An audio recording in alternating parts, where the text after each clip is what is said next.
The moral agent. Here's a part of moral agent, cultural and moral behavior, basic universal human values, development, virtues as habit. Good should reflect the moral values and ethical norms of governing how people should have and interact with others. So in moral culture, it is a particular constellation of ideas and feelings pertaining to the basic responsibilities and limitation of human beings. Moral logics are guidelines for acting with regard to the right and wrong. Distinction deriving obligation, justifying claims, making decisions in cases where right and wrong. So, what are cultural moral values? So, cultural values are what shapes the society and influence the people who live within a society. Moral values are purely personal values, but the common connection between cultural and moral values is that moral values are taught to us by our cultural society. Okay, so what is the sense of morality in culture? So as a humans, our behavior are guided in part by a set of social norms about morality that forms a basic and important part of our culture. And morality refers to a system of beliefs about what is right and good compared to what is wrong or bad. Okay, so how does culture affect moral character? Moral judgment and behaviors are highly sensitive to culture. Thus, understanding and construction of exact the same moral issues can vary substantially across individuals who came from different cultural backgrounds or possess different levels of multicultural experiences. Okay, so what are moral values example? Okay, so moral values are extensive and have several examples such as integrity, kindness, fairness, self-respect, loyalty, honesty, politeness, self-confidence, and many more. Thus, it's hard to choose one example of moral value as all the values are equally important. Okay, so culture refers to the cumulative deposit of knowledge, experience, belief, values, attitudes, meaning, precocious religion, notion of time, spatial relation, concept of the universe, and material object of the position acquired by a group of people during generation through individual and group striving. Culture is symbolic communication. Some of its symbols include group skills, knowledge, attitudes, values, and motives. This meaning of the symbol are learned and deliberately perpetuated in a society through its institution. So that will be an all. Thank you. Cultural relativism. Cultural relativism refers to not judging a culture to our own standard of what right and wrong, strange or normal. Instead, we should try to understand cultural practice of other group in its own cultural context. Cultural relativism is perhaps the most famous form of moral relativism, a theory and ethics which hold that ethical judgment had their origin either in individual or cultural standard. Moral relativism fundamentally believes that no act is good or bad objectively if there's no single objective, universal standard truth which we can't evaluate the truth of moral judgment. This is all my idea about cultural relativism. Cultural relativism is the ability to understand culture in its own terms and not to make judgment using the standard of one's own culture. You need to be proud. The goal of it is promote understand of cultural practice that are not typical part of one old culture. You need to be say the cultural relativism is the most famous in the world. Like your culture and other place, you need to be promote your culture. This is the Filipino culture and morality, especially that which concern social ethics centered on ideally having a smooth interpersonal relationship, SIR, with others. The definition of SIR in Philippine culture and principally supported by and anchored on at least 6 basic Filipino values that concept of number 1, pakikisama, number 2, hiya, number 3, amor proprio, number 4, utang na loob, number 5, Filipino hospitality, number 6, respect for elders. 1. Pakikisama. Based on my idea, pakikisama is the one of the famous use of the Filipino. Now, like example, kailangan mo makikisama sa mga kaibigan mo para hindi ka nila tutuksoin, hindi ka nila bulihin kasi hindi ka marunong makisama. Kaya kailangan mo maging pakikisama sa pagiging kaibigan mo para magiging good friend ka sa kanila at sa pamilya mo at sa mga gusto mong karelasyon. Number 2, hiya. In Philippine culture, hiya is generally defined as conflict between shyness or shame. Hiya is also related to pride and connected to self-esteem or self-image. It occurs in many instances, such as not being able to pay a bill, provide for one family, or being generally relevant and based on my idea. Number 3. Amor propio. Based on my explain about amor propio means self-esteem. To make sure this not hurt Filipino, it's expected to be sensitive about the feelings of other Filipino people. Shame is embarrassment called hiya should not be caused to others. Often, sudden and instant violence in Filipino relations is caused by damaged amor propio. Number 4, utang na loob. Based on my idea again, and my explanation, what the Filipino term is utang na loob. Lottery means if the lender is giving part of himself, is convey goodwill, that this is what he is owned, the beneficiary of his favor in cars, a debt of goodwill that need to be repaid. Number 5, the Filipino hospitality. The Filipino hospitality, this is the most useful in the Filipino people in the Philippines. This is the most common terminology that describes how Filipino good and welcome foreigner, like example, good morning and mabuhay, welcome to the Philippines, and who visit the country, this trait of the Filipino toward their visitor and undeniably exceptional and based on my idea about the Filipino hospitality.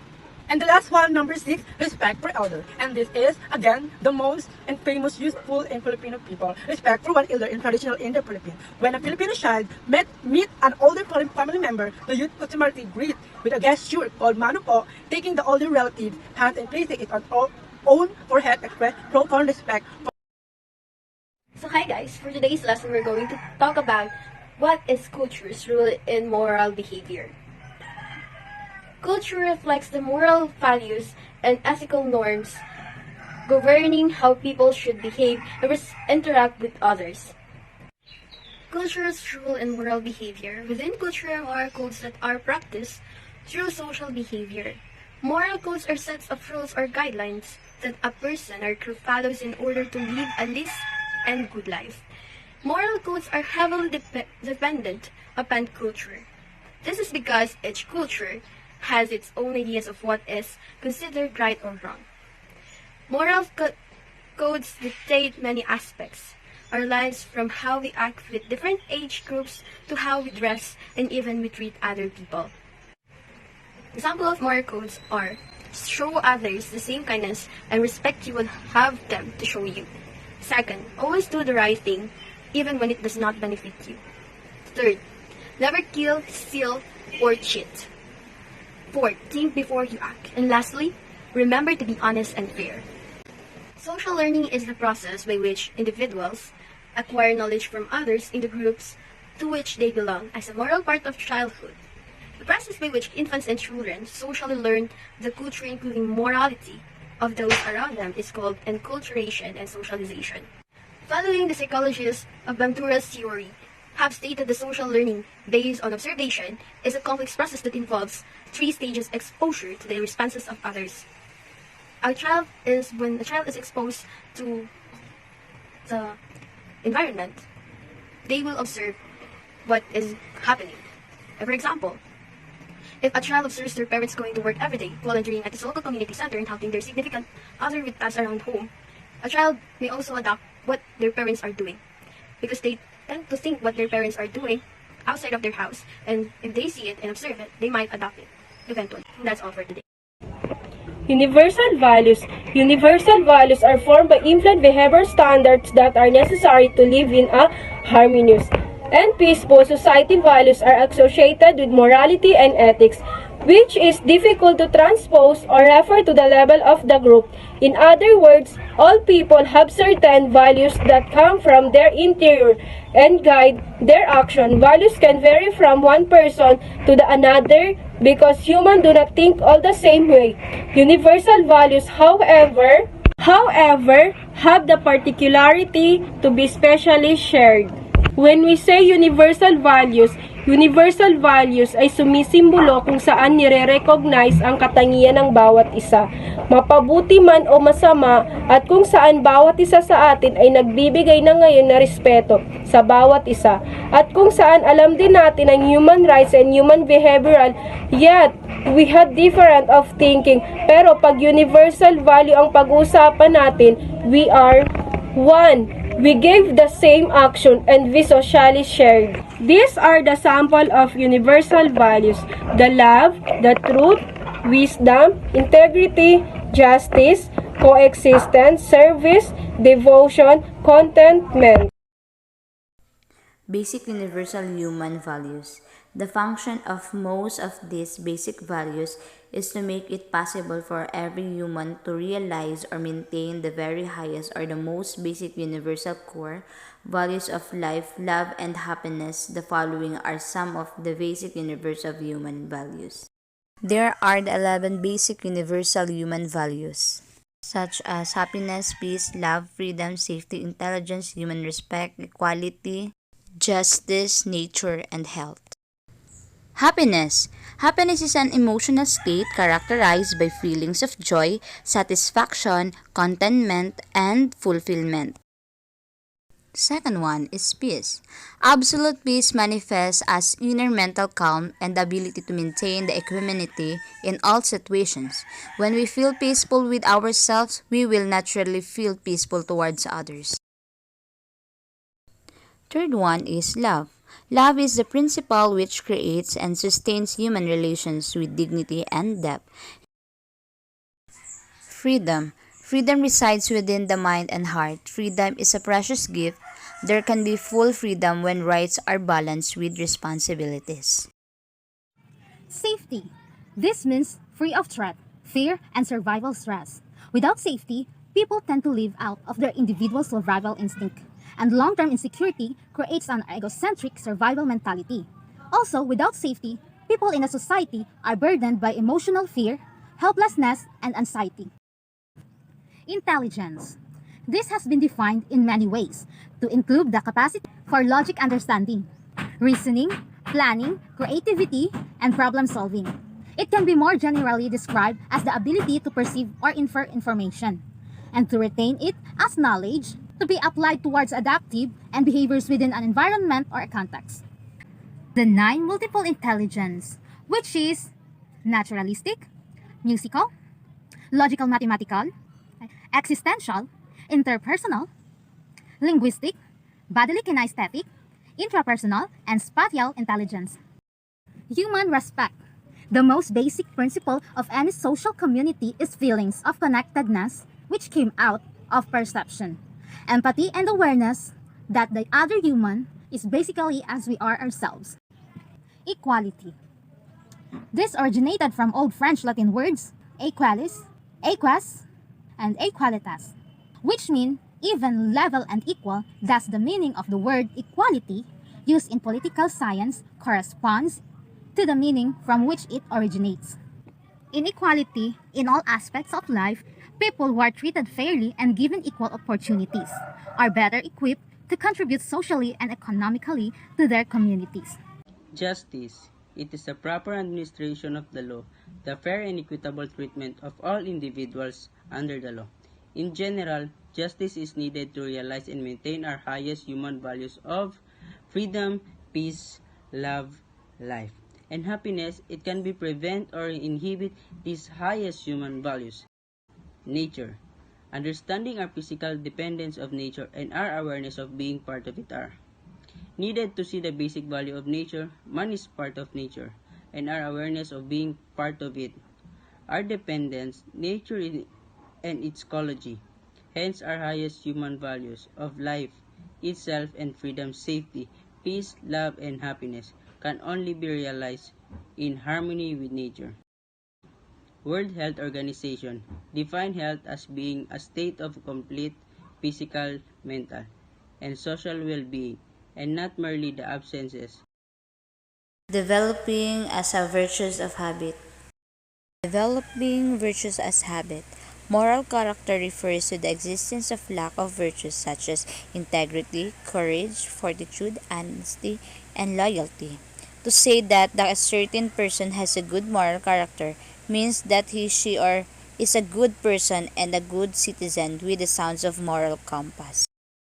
Good day everyone. So sa moral character ay mayroong circular relation between acts or action. The first one is repetition of action and effect on the person.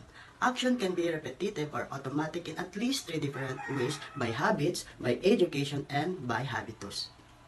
Ngayon, isa-isayin natin ang pagtackle sa habit, education, and habitus. First one is habitus. Habitus is when an action constantly repeated over time, it becomes a habit. Ang sample dito sa habitude is yung mga paulit-ulit na ginagawa ng tao. Like for example, ako, as a dicer for almost 2 years, parang nagiging habit ko kasi lagi kong ginagawa eh. Halimbawa yung parang memorize mo na yung barcode ng product mo kahit hindi mo natitignan. Meron din halimbawa ay yung mga cooking, parang chef or yung mga cooking, ganyan. Pag halimbawa yung mga yan na mga nasa or matagal na sila nagtatrabaho, matagal na nilang ginagawa. So ang nangyayari, nagiging habit nila, kumbaga nagiging kabisado nila ang mga ginagawa nila. Automatic, kumbaga parang yung mga ingredients hindi na nila kailangan ilista kasi memorize na nila. The second one is education. Education is another type of automatic action skills. Become skills through repetition and experience. So sa education, halos magkaparehas lang dito yung habit, no? Parang similar lang talaga sila. Kasi pareho silang automatic eh.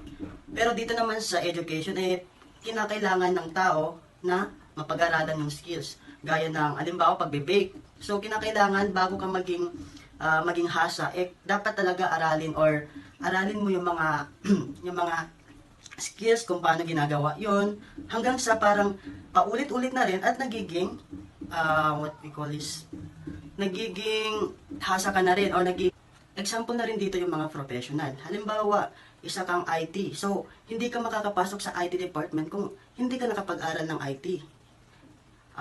Lahat ng profession talagang napibase or maaalin tulad ko dito sa education. So, dito pumapasok kung gaano kahalaga ang education sa bawat profession or kahit anong trabaho pa yan. Dapat talaga dumadaan ka sa skill processing. So sa habitus naman is action automatic is through what Aquinas call habitus, that inclination or willingness or respond charitable anyone another in need. So ayon sa Aquinas na philosopher nito, parang lahat ng sa laman ng habitus niya is positive lahat yung note. Kasi napapaloob dito yung willingness tumulong, di ba? Maraming willingness, no? So, halimbawa, may nakita kang nagugutom na tao or nagugutom yung kapwa mo. So, ang ginawa mo, binilhan mo siya ng makakain niya. So, sa simpleng paraan na yun ay nakatulong ka talaga.